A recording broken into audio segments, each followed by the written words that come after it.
All right, here we go. We're back with another At the Buzzer. We missed last week, but you were not short on content. I'm the captain of the ship, apparently. So says my co pilot, G, the bistro of basketball knowledge. And we just had a 45-minute strategy session, and I like where we're headed. Well said, my friend. It's good to be back after a little week off there. I was enjoying all the content you were posting and chatting back and forth with you about some of the goings-ons in our sports worlds. But as the Bistro of Basketball, we're here. I'm here to talk basketball, and I'm And looking just forward to before it, man. Yeah. and just before that, real quick, because we're gonna jump socials here, I will plug the brand new Mo Money Sports Network Instagram page where we'll have the At the Buzzer dates and times that it will launch. We will have like just quick little hits directing you to the YouTube channel and everything else. So if you're looking for updates, it's the Mo.Money Sports is the handle. Mo.Money Sports, MOE.Money Sports is the Instagram handle. And that's where you can find us from this point forward, as well as here Awesome, on YouTube. awesome. Mm. What are we going to So get we're to this week, man? You notice my handle down there is Repo Man. And for the folks that don't know what a repo man is, well, God bless you. he's But collecting. He's collecting.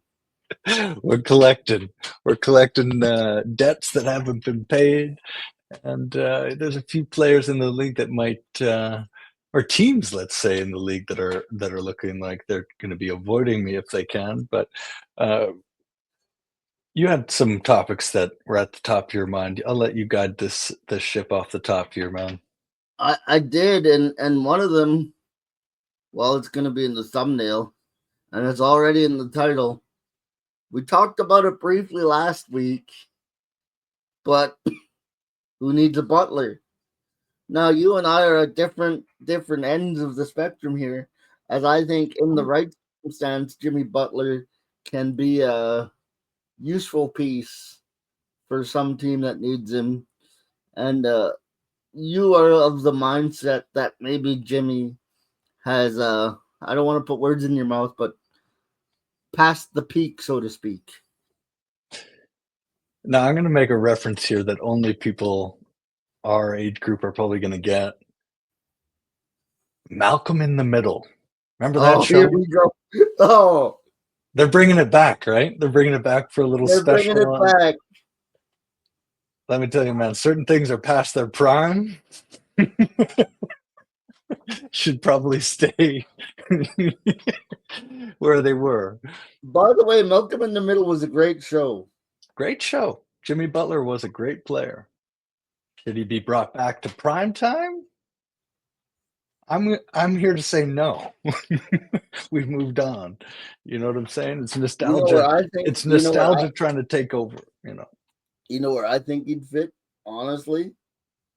I think if you put him on that OKC team with the leadership role and diminished minutes, where he doesn't have to be anything special, and he can just go in there and be big dog Jimmy Butler, I think he'd fit nicely with Shea Gilchrist Alexander and Lou Dort. That's just me. You can tell me if I'm wrong, but On if this I'm one, look, if if I'm looking for a spot, I'm looking at OKC. I don't think they would do it for a couple reasons, but I wouldn't do it for one big reason, and it's chemistry. Every single team Jimmy Butler's been on, there's been an issue with chemistry.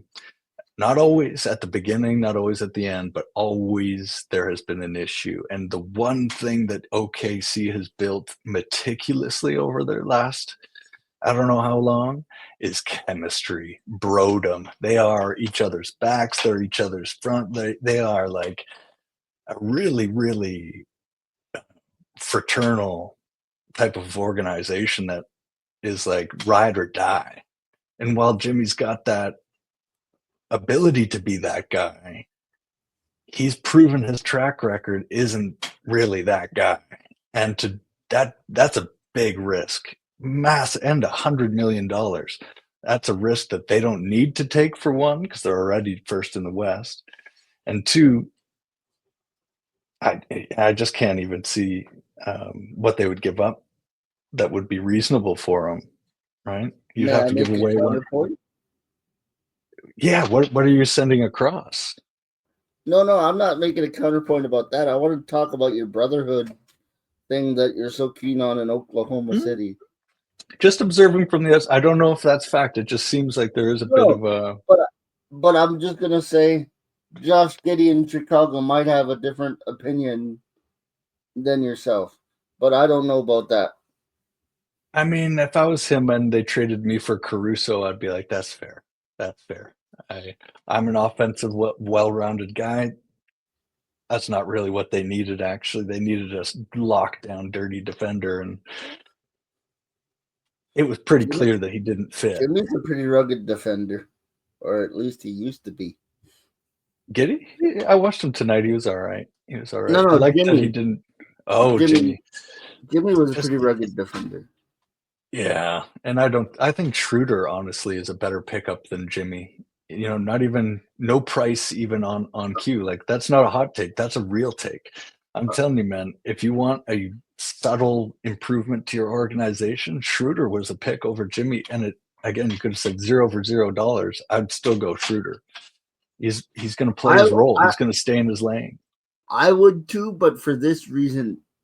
Schroeder is more important to Golden State than Jimmy would be to Oklahoma. But you have to understand, I want them for two different roles. I want Jimmy for his veteran leadership. It's kind of like Billy Bean in Moneyball talking to David Justice. I'm not paying you for the player you used to be. I'm paying you for the player you are now. That would be his role in Oklahoma City. Now, would Jimmy accept that role is a whole nother kettle of worms. Shea's going to be that guy. He's year 5 now, isn't he? Like he's coming up on time to be the leader. But that's just my point. But as far as who was we were talking about Dennis Schroeder. Now, I have a couple of red flags on Schroeder. Everybody does. But that's okay. I'm gonna leave that be and just say that I like the Schroeder pickup for Golden State strictly because you're not now reliant on Podemski. He's all heart, but having a rough year. Yeah. And I don't mean that in a disrespectful way. I'm just saying now you have a buffer between him and Steph. And I also like it because Dennis can give you that 15 to 20 minutes while Steph gets a blow and you don't lose anything offensively. Mm-hmm. That's why I think defend. He's not a loss on defense. That's why I think the Schroeder pickup was so important for the Golden State Warriors, despite going 0-2 this week in the association. Fair. That one game was a tight one. That was a great game with Houston. And your boy Luka kind of torched you for 45 there the other night.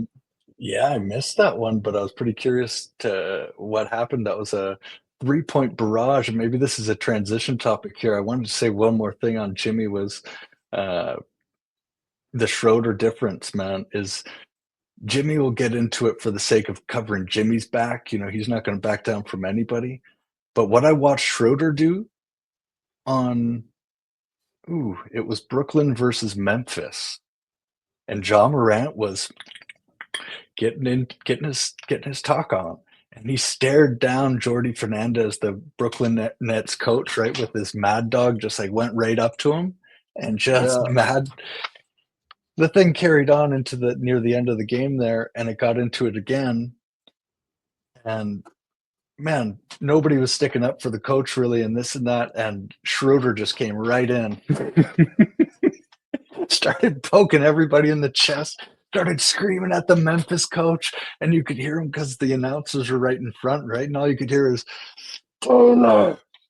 No, I love the Schroeder pickup. I'm just saying. Respect it, yeah.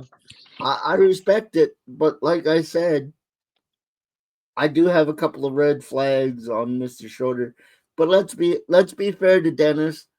everybody in the NBA has a red flag or two. And if you don't think so, you're either lying to yourself or don't watch the games enough. Is that fair? Oh yeah, big time. We saw him on the Raptors, right? He was irrelevant there because of the team, but yeah, everybody's going to have their ups and downs. But he plays hard. He's a chippy dude. He knows how to win. So I think we're on the same page on that one, man. But who did Luka ever torch the Warriors? And that brings up a couple topics, if I may. Clay's splashback and Yeah, yeah. and We'll hit both the points. 3-point barrage, right? Like is this fun to watch anymore when it's nothing but threes? No, Viewership and is down.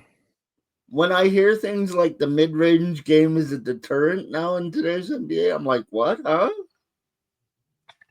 It's a bit of stats fixation because of how powerful technology is now that It it's doesn't so bode. clear that they're like, oh, the numbers say, and it's like I will say this right the now. numbers don't have rhythm.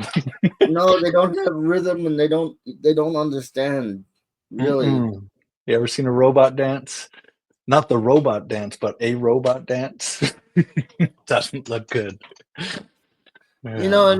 And here's the thing: it doesn't bode well for a player like Zach Edey that the league Yeah. is transitioning this way, because he's a phenomenal baller, and I'm afraid he won't get to show his skills. And here's the thing: I'm not picking on Memphis. This is a league-wide issue that Zach Edey might be one of the best players to go unnoticed because of the style of play in the NBA these days. Yeah, that could be. I hope he's got a nice opportunity right now with playing with a guy that's the best rim hitter in the league with Ja there. And Memphis isn't really a 3-point shooting team, so he's in a nice role there to catch a lot of lobs. But I think that's also what is going to hold Memphis back. Plus, after seeing Ja like that on whatever day it was, it's like, man, you're playing the Brooklyn Nets and you're acting like a petulant thug again. It's not funny. It's not fun. It's fun when you're being, amazing and da da da. But I don't know, man. I wasn't having as much fun seeing him transition back into villain jaw. I'm sure I said this in season 1 of the At the Buzzer podcast, but I'm going to say it again for those new listeners. Ja is one of those guys where I asked my friend one day, and he was like, do you think Ja wants to be a multimillionaire in the NBA, or does he want to be on the street corner with his boys?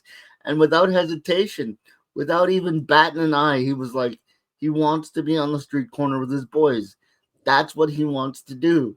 And if Ja, I'm sorry because it frustrates me, but if Ja Morant can just get his stuff together and just be a basketball player, he'd be set forever.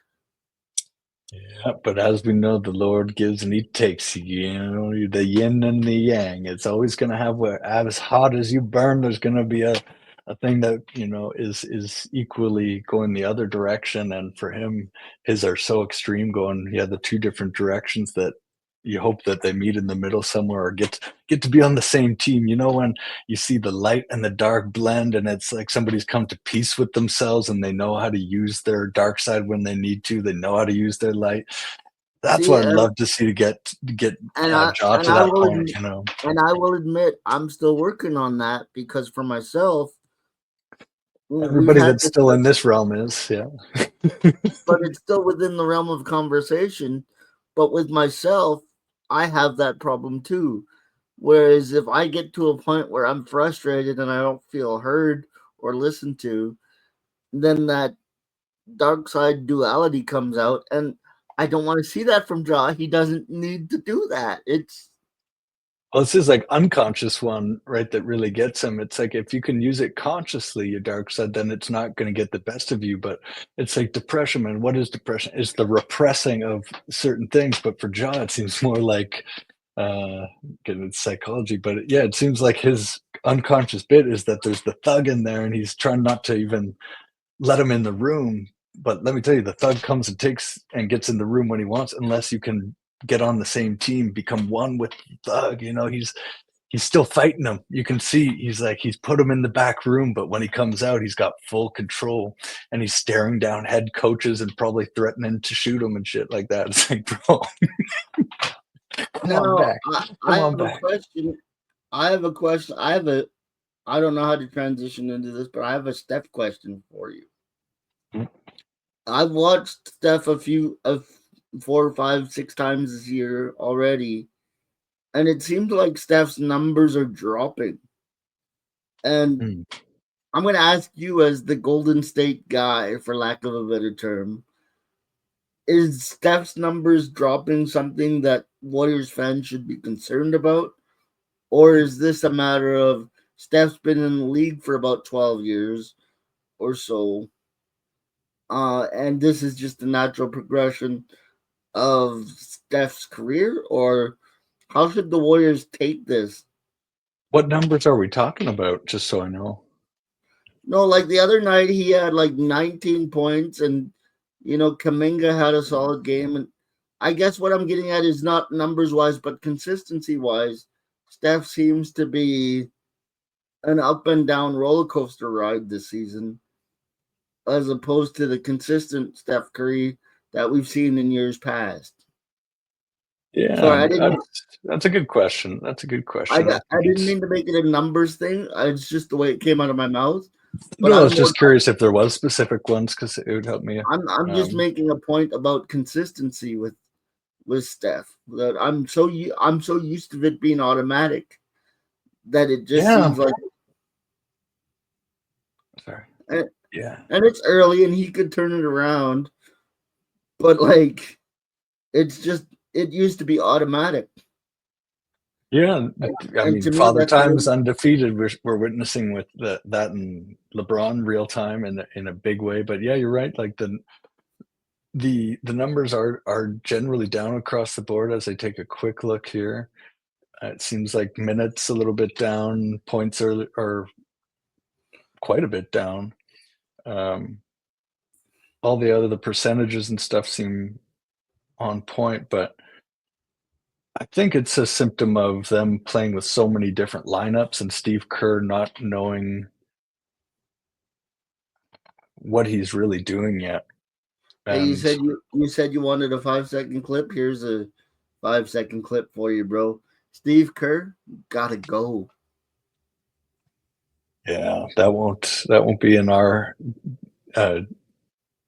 universe, but I understand the point. I think it was the Houston game that you were live streaming, right? And it came Yeah, down to the last call, and you're like, "Oh, geez, not gonna like that." But honestly, I didn't really mind it. It was just an ugly sort of like, yeah, nobody wants to see a game decided like that. That's a fair NBA fan thing. But he acted like that's never happened to anybody before in the history of like it basketball. was just him. Yeah, I was like, bro, that's Toronto every other night. Like, what a privileged asshole that's like, this is unacceptable. It's like, bro, I've Well, watched about 1,000 Raptor games that's happened. here's my problem with that: is he came out and he said he was embarrassed by himself.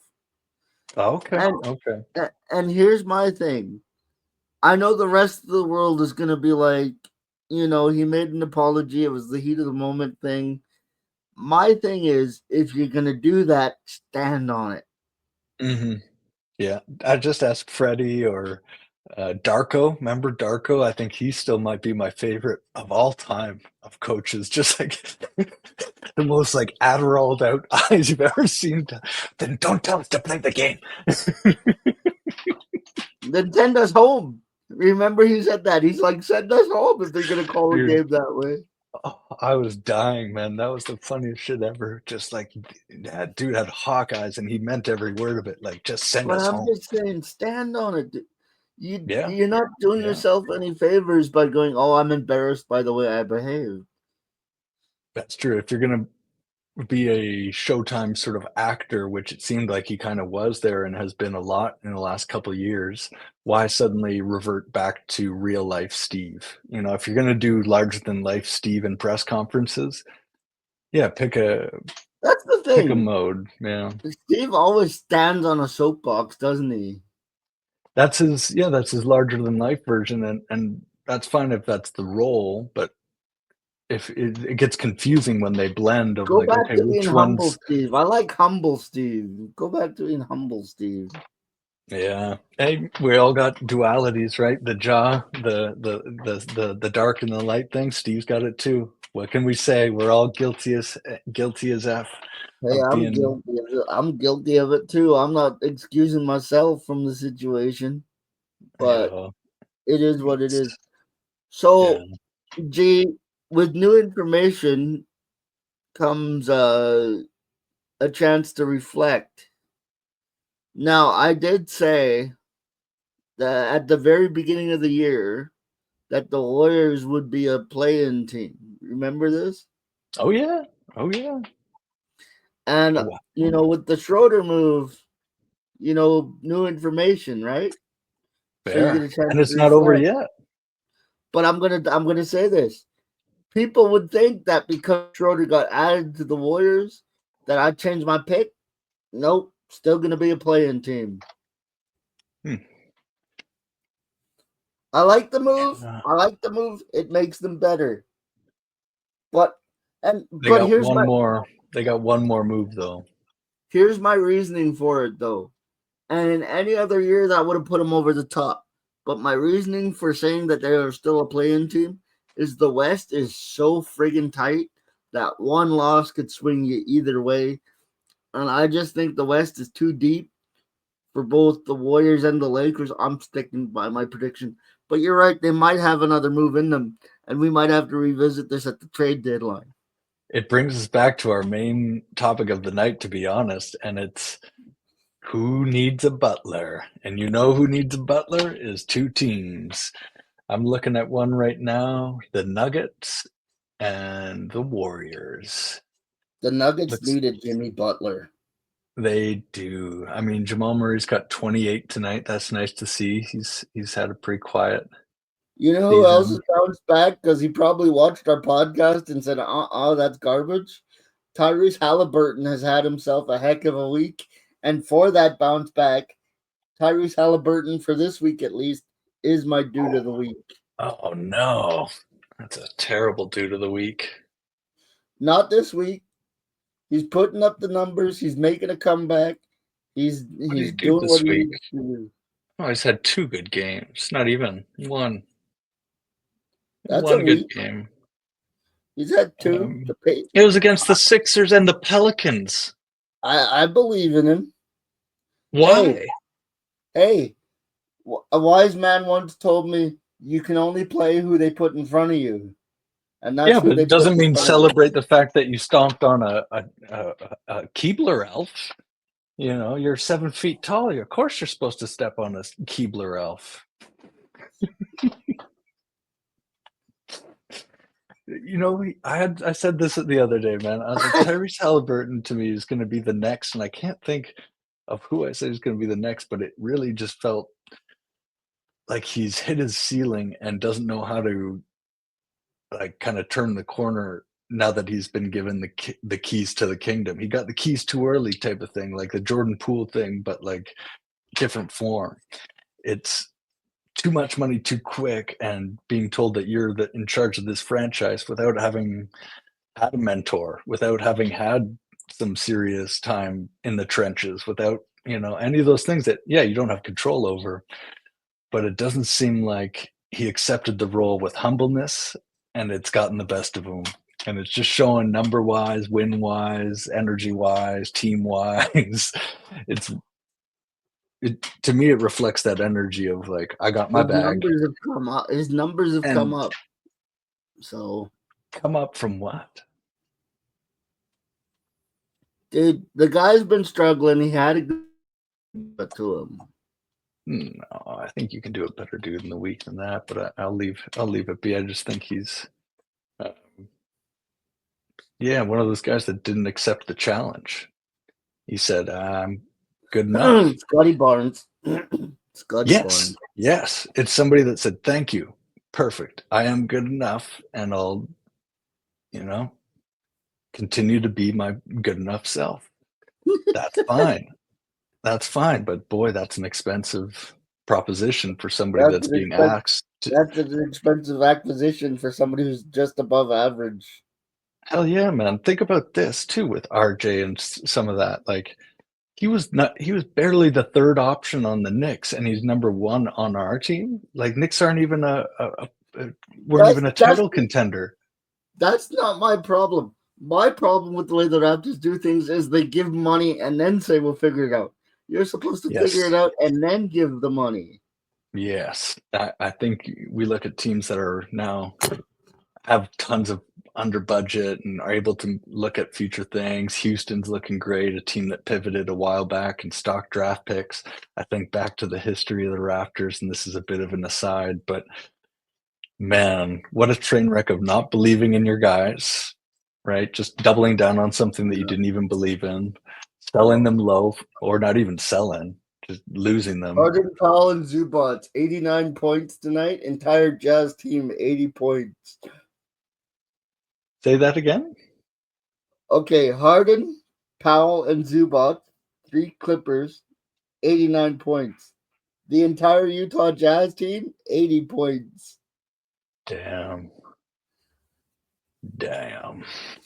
As a matter of fact, the score is now 115 to 80, and it's just the start of the fourth quarter. Oof. Hey, the Nuggets beat the Sacramento Kings by a last second shot. What did you say Looks like about it. stomping on a Keebler elf? Yeah. I mean, they're about the same ranking right now, but yes, they should be, right? And I think, But yeah, back to the here's my Butler problem thing with is Sacramento. They went they they could use a went Butler. they went from everybody's dream team to absolutely nobody's again. And without even really losing or gaining anything major, you know what I mean? It's not like No, that's Sabonis took not a huge true. leap off the That's cliff. not true. It's Did not they like, not have Buddy Healed in their system? yeah, that's right, they did. They had Buddy Healed, didn't they? Yeah, and they got this Keegan Murray who's decent. He's putting in decent numbers. They've got DeRozan, they've got De'Aaron Fox, but to me, I think the biggest thing is De'Aaron De'Aaron Fox is Fox. the most overrated point guard in the last decade. I think we're on the same page of that. He's a bit of can fill the stats when it doesn't matter type of guy. You know what we call those in football? Empty calories. He's an empty calorie guy. He seems like a really good guy. You know, he does like anything I've seen from him. He seems like a stand-up dude, which is a shame, but definitely seems empty calories and probably overpaid for it. Whereas Sabonis is like a stat machine, dude. 32 and Oh, did 20. I say Arvidas? Sorry. Dude, Sabonis. 32 and 20 tonight.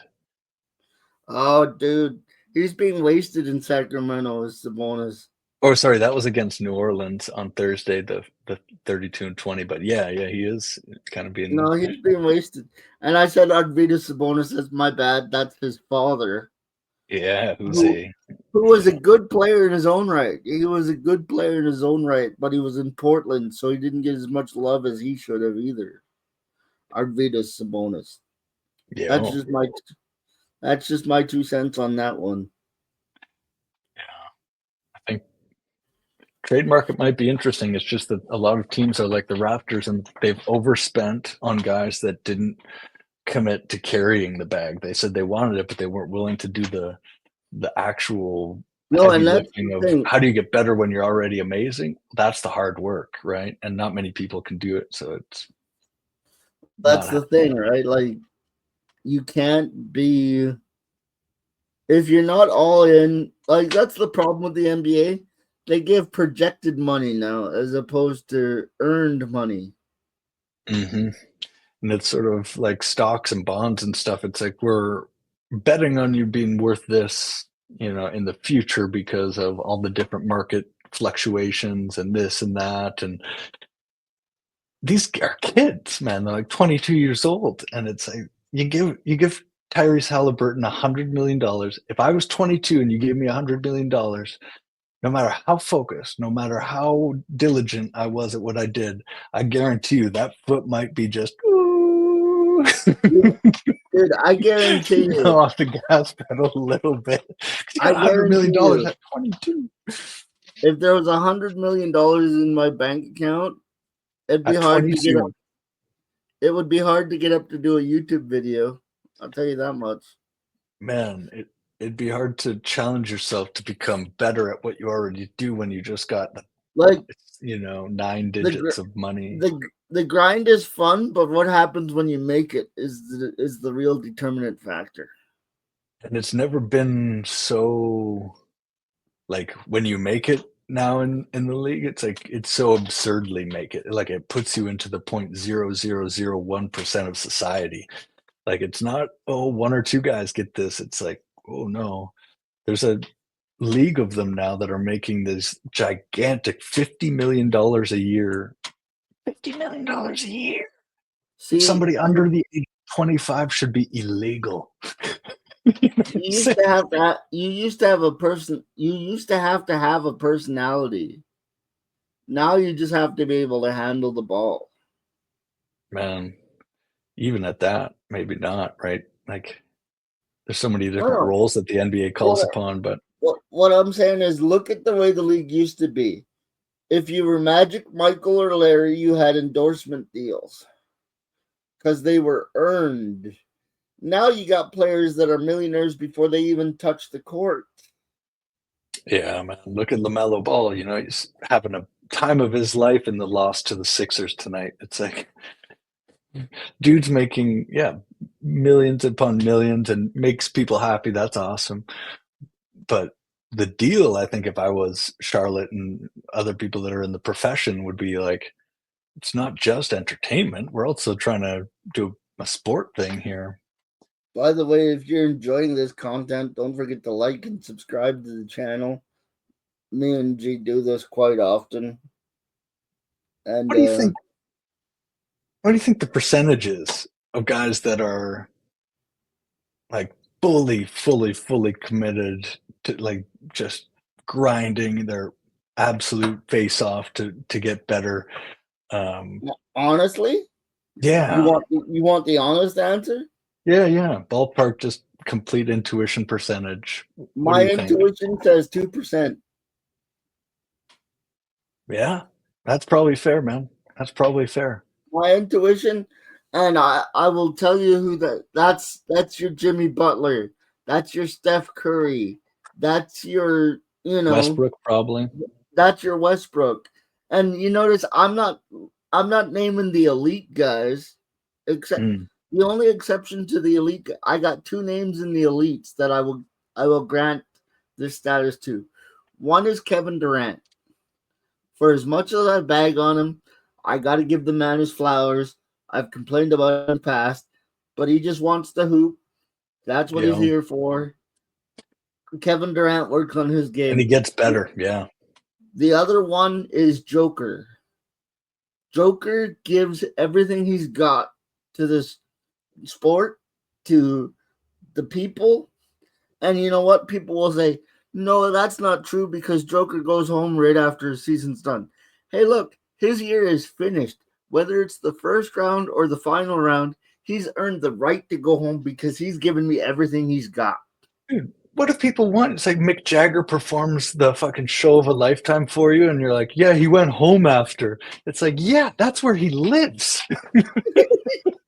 No, but that's why. It's like let Mick Jagger, let Joker do the show, and then let them go home. But people come up with that, right? Where they're like, dude, it was a narrative. Yeah, I agree. It was a big thing about Joker not being it's like Stephen A will get on guys about not being media savvy or friendly and stuff, and it hurts the money and stuff. And it's like, hey man, if they're performing to the best of their abilities at what they're paid to do, that's all. That's the whole thing. And here's the thing, Mr. Stephen A. I love you.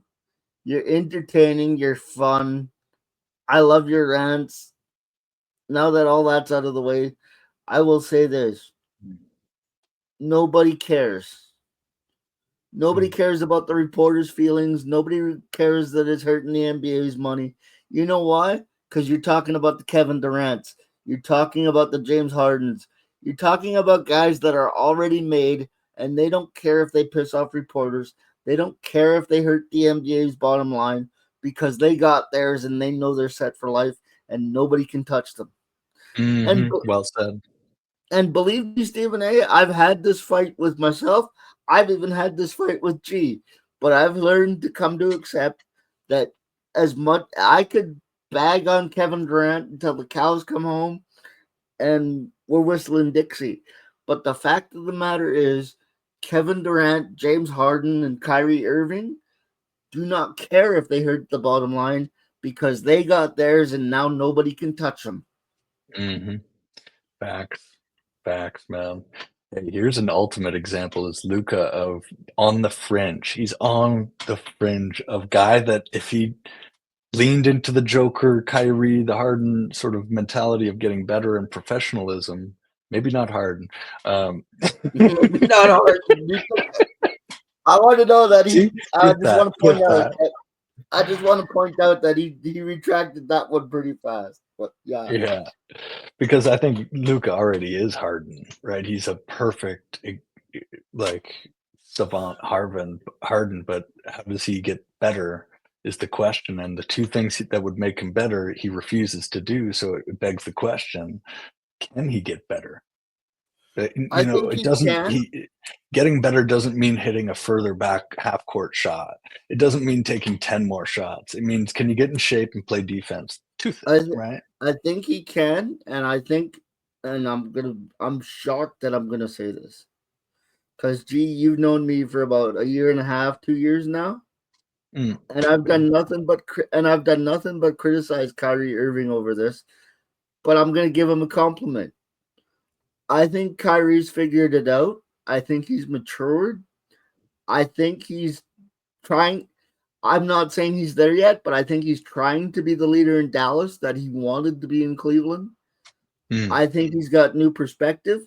And if Luka sits under the learning tree, and that's a big if Luka sits under the learning tree, I think Kyrie can help him. But at the same time, that's up to Luka. It's not up to anybody else. It's up to Luka. But if Luka wants to win, I think he's got the right guy that can be in his ear and look.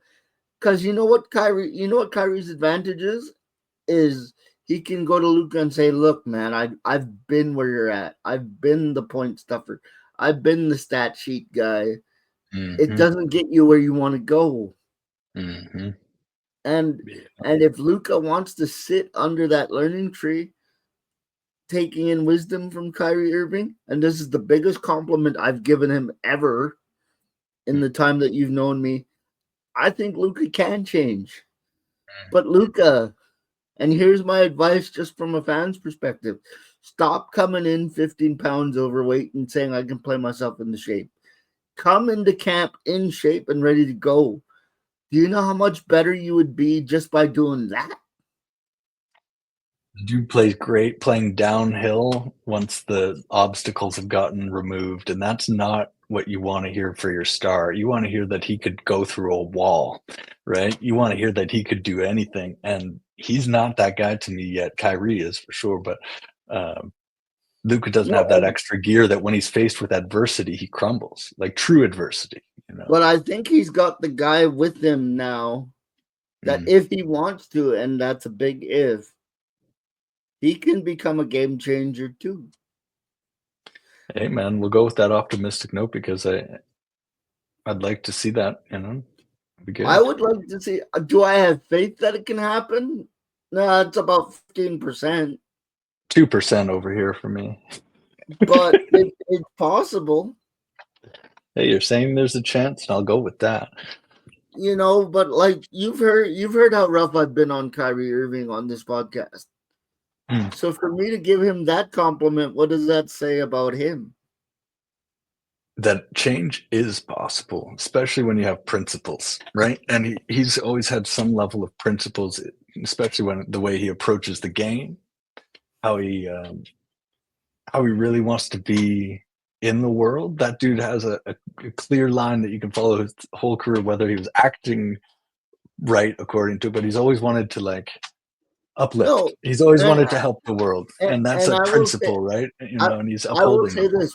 I will say this. Back then, my problem was not with Kyrie wanting to uplift the world or anything like that, because I think we need more Kyrie Irvings in the world from that perspective. My problem with Kyrie was you have money and resources to do that later, and right now And we're just keep it to asking. yourself too. Yeah. So Right? my problem wasn't with Kyrie's goals. My problem was, dude, you just gotta. But I think he's got there finally. Big I time. think he's gotten there. Man, and I think that's really underappreciated in the world of fast-paced everything, information, every storyline's just constantly circling. Like, taking a moment to pause and actually acknowledge that somebody that's part of this class of people that are so far removed from the rest of society that he actually is an example of somebody that took the time to change in a positive way and take the humility, and it may have been forced upon him, but he still did it, right? Like, that's an unusual thing, and even more, I think, unusual is to acknowledge it, right? It's like we're so quick as a human, everybody, it's like Aaron Rodgers, that dude, F him, he's going down, F him. It's so quick that we can pile on to the negative when somebody's changed for the negative. But when they change for the positive, other than like, hey, that was good, it's not And I think, anywhere and near as up, I think that's why it was important for me to say this, because Mm, nobody's been harder on Kyrie during the life of this podcast than me. You know this. mm. And I just thought I'd take a moment to acknowledge the fact that Mr. Irving has grown up. Not necessarily that I can't do these things, it's just I can't do these things right now. And how you do them is everything, and he was causing harm with how he was doing things, and he changed that, and that says everything to me as somebody that's willing to recognize the harm that they were doing that wasn't intentional, but they're willing to see that they were causing harm, and that's massive. That's cool, man. Yeah. Yeah, so it's a wonderful thing to see. And Luka, you have the guy sitting next to you. You brought Yeah. Clay in. They've got Man, that's a wisdom. yeah. Go sit under the learning tree. And I'm not disrespecting Luka. I like Luka, but you've got to recommit to the game. Much like my good friend G over here told me, if you're gonna commit to the network, we got to be all in. We can't just be one video every 3 weeks and that's good enough. We have to be. You have to commit. Hold each other accountable too, right? When he comes in out of shape, or when Ja comes in chirping at a head coach, um, something to like you need to hold them accountable, right? If you're their friend or they're on their team, or you're wanting to help them on their journey, you don't co-sign I'll the give you two examples right. from the. I'll give you two examples, quick examples from the world of football. Look at Antonio Brown, who listened to his friends who gave him bad advice, and he spiraled. Now you look at Tom Brady. As much as I disagree with Tom, As much as he's a goof. as much as he's a goof, he's like Belichick, give it to me in front of the boys so they know I'm in. Right? Mhm. It's all in how you commit. Kobe. If you commit, oh, can I tell the story? I'm gonna tell the Yeah. story I heard from the YouTube short where he's like him and his teammates were in Miami, Kobe, and this tells you how crazy he is. He's like, I'll go out with you, and they went out clubbing that night, and Kobe was knocking on everybody's door at 5 a.m. He's like, I hung out with you, now you come hang out with me, and Oof. they were dead after that practice because they were exhausted, and he said, the reason I did that, boys, is because I want you to know, yes, we are in Miami, but we have a job to do. And don't let this lifestyle in this city distract us from our ultimate goal. Play hard, work harder. Yeah, exactly. There's a story I about him lo- at the Olympics too, willing to get berated by Coach K for the sake of showing that nobody's above that. And that's it. If you have a real leader, they'll do that because it's about the team. Luka's got Jason Kidd there too. Yeah, if anybody's got the right garden to be in terms of the If you can't, nurturing soil, yeah. if you can't learn from Jason Kidd, Kyrie Irving, and Clay And Mark Thompson Cuban, yeah, Clay Thompson. I would say even having Cuban around is, he's probably got again the as dark the and the light, advisor, but he's a good guy overall. It seems he treats people well and he's kind and I stuff like like that. Cuban. From the outside, Cuban he was gets a kind bad to rap. me. I don't know why people don't like Cuban. I like Cuban. Man, since the day I met him, I've liked him. Still got to do that one when I met the Dirk Nowitzki team at Seattle for him one time when I was a high school kid with my buddy's dad that played on the German national team. Got to meet Dirk, man. That was a highlight of my year. Oh man, that's cool. My brother And would be Cuban, so, man. Yeah, my he had brother time would be for so everybody. jealous of you right now. Dude, Jerry Stackhouse, Jason Terry. It's like a dream now, but I've got the photographic proof. Sean Bradley, dude. Space Jam. Yeah, Space Jam. Only it was missing Bill Murray. No, but Yeah. dude, like all I'm getting at is people can change, and you need to change, and you need to evolve, and Yeah. and We're it's witness got to to it be a lot. done. Yeah, sports is such a good insight into our own little like versions of that in our own lives. At least for me, it's like, because there's a million different storylines going on at any given time that you can kind of relate to one, probably, right? And really kind of uh, take away something from it. But And I with want to the make ones that I we're want to talking make about, pretty clear. I want to make one more point on Kyrie Irving. He wouldn't have done this in Boston or Cleveland or anywhere else.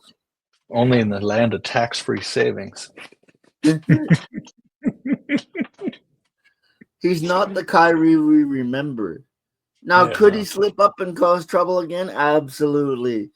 But he's Seems proven to extremely me unlikely. Yeah. that he can change. And I just wanted to take a few minutes to acknowledge Mr. Irving there.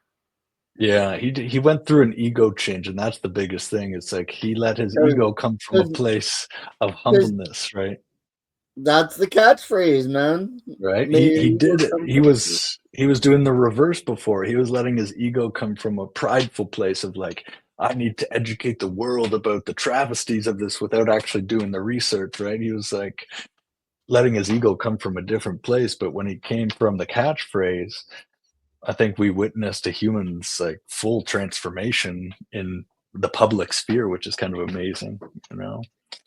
And Good catchphrase. I think sometimes, like even with me, you call me the artist because I'm not a numbers guy. But I'm learning that I need to be a numbers guy as well as the artist for the channel to reach its full potential. Yeah, that's And it. I think that's what happens is Kyrie figured out that I can be the knucklehead and have all this great talent, or I can be the serious mentor guy now because I've been through it all.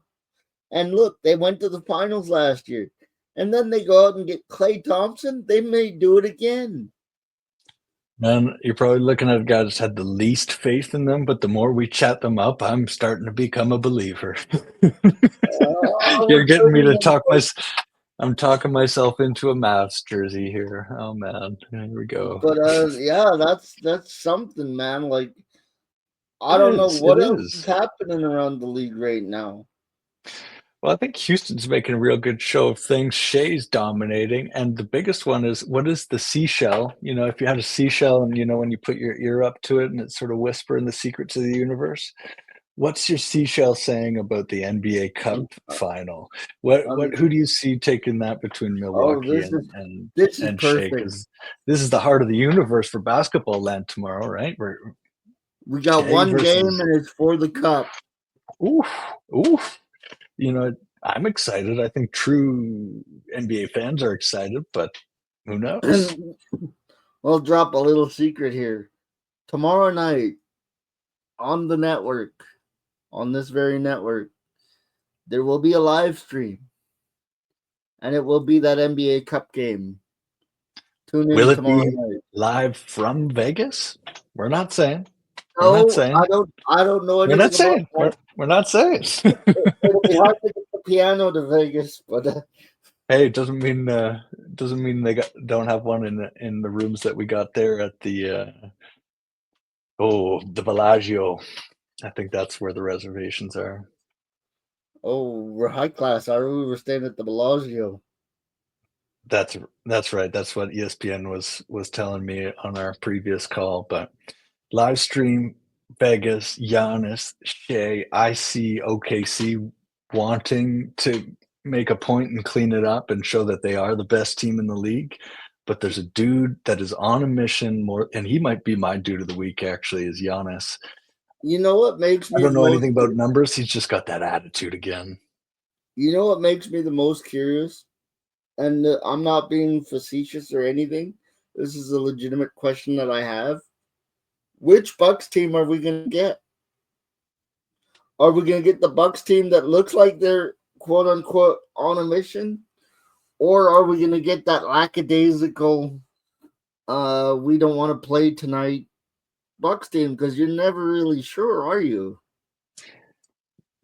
They are the epitome of the two-man team, unfortunately, for the other guys currently, but they are good enough on a one-game basis to take anybody out, even with the other Milwaukee showing up. That's, I think, what's always been scary about them is like, boy, if they could even get out of their way a little bit, they're like they got the two guys that you would say like the most efficient, effective 1-2 punch that you can come up with.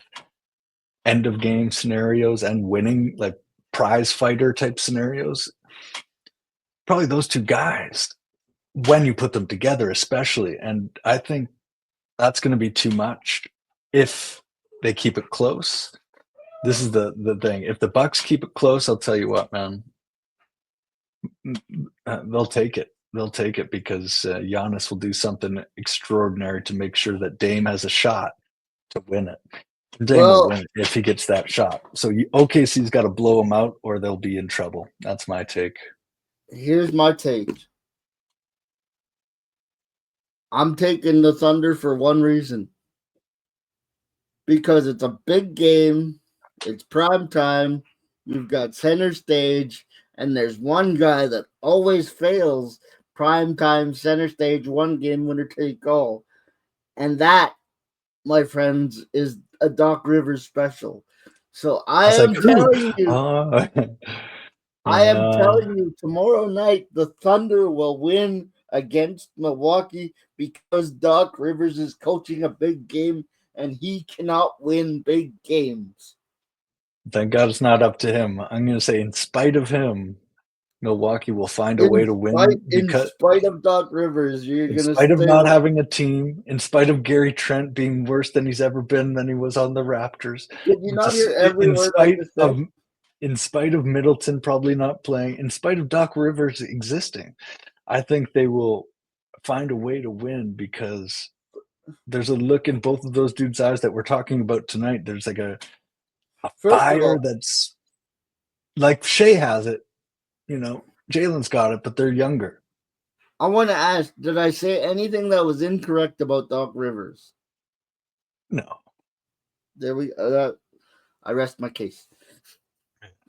But when you look at the one game scenario, like you can remove Doc from it essentially because it will come down to Giannis and Dame playing a two-man game if it's close. And Doc will have nothing to say about that situation, and he knows his place at least in that. let's take that as a given. He doesn't climb power ladders without knowing his place and how to manipulate it. So if it's coming down Is to the that a last shot at possession, Adrian Griffin? Is that a shot at Adrian Griffin? bro, you got to know the rules of the game so that you can stay in power. You know, it wasn't that I was against Adrian Griffin. It's that he didn't play the game of power right. Still got a better winning percentage. Facts, yeah, but no job. Well played. And we're not going to get into that whole thing again because we've done that enough on this podcast. No, but so the But NBA here- Cup's got my attention for sure. Yeah. But I do have one Adrian Griffin question. And that is this, in all seriousness. With a winning percentage like that, how come the Charlotte Hornets or the Detroit Pistons or somebody who's down on their luck didn't look at this guy and go, you know what? We got nothing to lose. Let's go get the guy that's been a winner. Nobody's picked the phone. And not even for an assistant coach, eh? Like that's kind of what I was speaking to. That's kind of one thing that's got me on a red flag is that despite his winning ways, nobody's picked up the phone to talk to Adrian. Dude, every other head coach that's looking for a job is sitting as an assistant somewhere, right? So that does say something, is that he doesn't even have an assistant spot. It's like, look at, even Budenholzer found a head coaching job, but like there's a lot of guys that are sitting on side coaching job, like alongside Redick or alongside Billups and a lot of different, and the fact that he didn't get that tells me that there has been probably either a personal choice not to come back or a blacklisting, in the sense of Mark Jackson.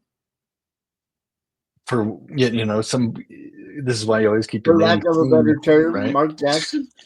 Yeah, whereas Ime Udoka didn't get blacklisted because he wasn't biting necessarily a hand that feed. He just fucked some dude's wife. Scratch that part out. Scratch that last part out there. He got in trouble with fidelity, issues around the team. Less to do with the chain of command, I guess, than. But see, actually, I don't know. Let's pretend I don't know. I don't know any of that. It's just Udoka got another shot right away, and for some reason Griffin didn't. You know what I think the difference? You know what I think the difference is? And as much as I hate to agree with you, G, I think it was the fact that when Ume left, you didn't hear him say, "I'm not going." You didn't hear him say, "This isn't what's best for the Celtics." I think the smartest thing Udoka did was he just left. Said, don't hate the player, hate the game, and he left. there was no scene, there was no fuss, there was I'm gonna do my time. And with Adrian Griffin, you knew there was controversy, you knew there was a problem. So I think that might have a slight reason as to why maybe Adrian smell to it, right? There's something that just gives the smell of like, oh God, just something went so sour there that a guy with a winning record, with an impressive winning record, yeah, and so it just has a smell of like what? Yeah. Even from the outside, if we don't know any details, that gives you pause. So I think from a business decision perspective, people often go with instincts. But I will stop on the Doc Rivers thing because I beat that to death. But I am curious as to why Adrian is still sitting, in quotation marks, on the sidelines after having such a successful opening stint in Milwaukee. That makes no sense to me. There's the laws of power or something like that people talk about, and I don't know, sometimes they hold true for certain things like politics, and it seems like he might have like broken one of those rules and been punished for it, even though I don't think that's fair or right or any of that. But it seems like in the world of cutthroat politics and sports and stuff, there's certain ones that will get you in unreasonable amounts of trouble that don't match your actions. But because of the context, it gets you in more trouble than it's worth. And that's why I would never be a GM in the league. Because if somebody told me, okay, I'm sitting out and I'm not signing, or I'm not playing for you, I'd be like, go sit in the press box. And I wouldn't be the politician. That's why I wouldn't be a successful GM. It's not that I'm right or wrong. It's that I'm not willing to play the game, and that's why I wouldn't be successful. I think that's a bit of what the Griffin was. Is I think he was probably too much of a straight. He probably was too principled, right? He probably had principle that he was going to stick to, and it's like, hey, if you want to escalate, follow the chain of, or keep climbing the ladder, you're going to have to bend some principles, and he wasn't willing to do that and collapsed, right? Anyways, on the positive side of opportunities, hopefully he's doing something excellent right now with his paid wage from the Milwaukee Bucks' expense books. Oh, look, Tyronn lose at the podium right now. What a travesty! We're missing that press conference. The best thing I heard about Tyronn Lue, you'll like this actually. Norm Powell was on the Hoop Collective doing a interview, and he talked about being in Hawaii this summer for training camp, and like, oh, that must have been tough, eh? And he's like, yeah, a little bit actually. Lou put us through defensive conditioning camp of unlike anything you'd ever experienced. He's like, every single day, that's all we did was defensive conditioning. He's like, he had this look that was just like, man. He's like, yeah, that guy had a mission this year, and it was to get his team in shape. And I was like, good on him. Good on him. I can dig that. I can dig that. Yeah. But again, and I'm not saying that it's his fault because the Clippers have fallen apart, both health-wise and team-wise. They're hanging in there, though. But they're trying to hang in there, and I'm just not a Ty Lue guy, which is funny because I like Ty Lue as a role player in the NBA, but his transition to head coach, I was never a fan of. Yeah, he's had to eat a lot of crow though in the last couple of years, right? Along with everybody in Clippers land of just being a failure of what could have been. The fact that he's still there trying is saying something. No, and I want to say this on a personal level, Ty Lue, I hope that your health issues are behind you. I hope you're doing well. I hope that everything's going as well as you want it to. But I just don't think you're a quality NBA head coach. It's not personal. Okay. I'm just looking at the resume, and I really don't like what I see. Yeah. It'll be interesting to see what happens if Kawhi comes back this year, because our boy Norm Powell, and I think Toronto, this is funny, man. If you look at Toronto comments and stuff of like on news articles or on Facebook and stuff, people are still Norm Powell stans. Like, we will stand for Norm Powell. So Toronto, we're not talking about trades to come to Toronto. People are talking about trades to send from Toronto to help Norm in the Raptors fan comments. That's how bad our team is this year. We're like, and here's the thing. You know why we love Norm? It's the same reason we love JYD. He gave us everything he had with every minute he was on the floor, and that's all we can ask of somebody. Yeah, man, and he was pretty quiet about it. Like, he was never a big reactionary type of guy, but he was a dog every single day. And that's the thing. We love dogs here in Canada. And we appreciate the Norm Powells and the junkyard dogs and the for even a player like Charles Oakley, we love those grit and grind kind of guys because it's just the way we like to play. Oh yeah. And there's something about Grady Dick too that was making me smile this game. He was near the end there, finally really getting into it and getting up and down the floor, dropping a few threes, right? And you could see the potential there in a young guy like that that's willing to put in that amount of focus. And he seems driven, like he seems pretty about the game. And if our conversation today has anything to do with sort of patterns, he's on the stroke of like, yeah, if he keeps up with these patterns, he's going to be really, really good. We went from who needs a Butler to Norm of the North. Isn't that the right way to go? Oh, cool. Yeah, he's definitely my dog of the week or dude of the week for the Western Conference. That's for sure. Anyway, Norm, we do miss you. We do love you. Freddie, we miss you, but not at the price tag you're being paid in Houston. Shout out to Houston in third. Shout out to Houston in third. Steve, the crybaby Kerr, was at the podium again this week, embarrassing himself, I guess, by his own admission. No, and that's where Jimmy Butler's going, right? This will come full circle, I guess. Now is that's where he's going. You know it, I know it, whole world knows it. Where else is he going to go? Where else is he going to go? And the most important question we're going to ask this week before we wrap up this lovely podcast here is, has G watched White Men Can't Jump yet? Oh, folks, we're now week 3 into it, and G is ashamedly not seen it. What we might need to do is a live stream on a private link so that we can all watch it together. And not even post the video, just have a hangout session. Straight up, right? Pat emailed the link around and say it starts at this time. See there or not. Like, we're not even going to post the video. We'll just because like of a watching party, yeah. Because of the copyright issues and everything, we won't even post the dang thing. No, or just do it on a private link, private site or whatever that's password protected or whatever.